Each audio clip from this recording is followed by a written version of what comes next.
Il y a trois choses qui importent pour arriver à vivre réellement son karma et finalement s'en libérer.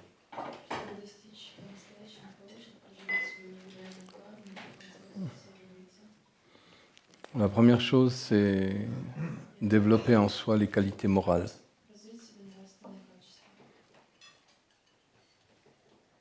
D'abord les 5 qualités universelles, ou ne pas nuire, ne pas voler, ne pas être dans la violence sexuelle, ne pas se droguer. Et j'ai dû oublier quelque chose. Qu'est-ce que j'ai oublié? Pardon? C'est ne pas nuire, ne pas nuire, ne pas tuer. Et ne pas dire de mal.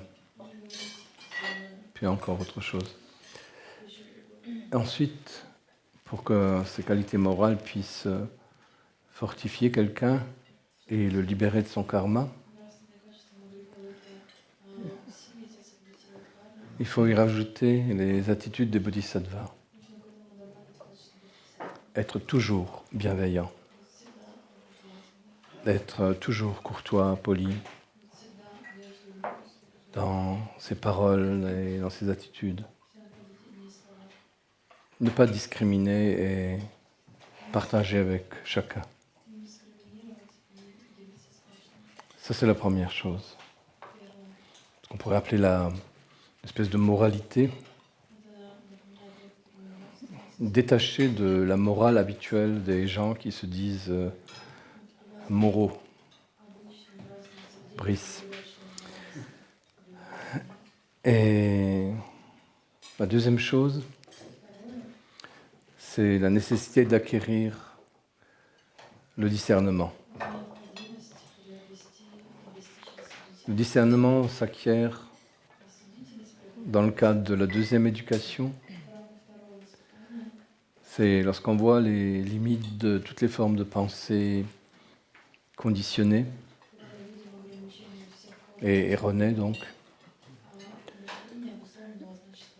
et qu'on commence à penser à partir des pensées spirituelles ou supérieures. Mais tout ça ne peut pas fonctionner si on ne nourrit pas correctement, si on n'équilibre pas correctement son propre corps de vie, c'est-à-dire son corps éthérique.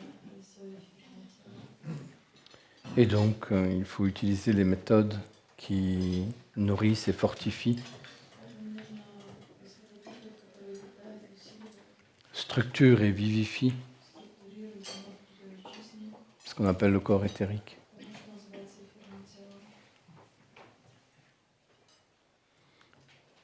Une fois qu'on est dans cette situation-là, l'avenir devient très clair.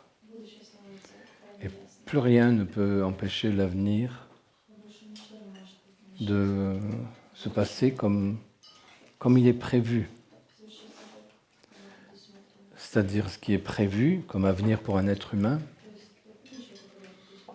c'est que son karma lui permet de compenser le passé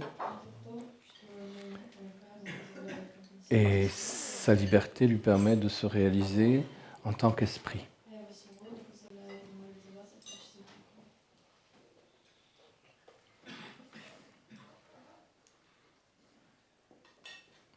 Alors bon après-midi à vous.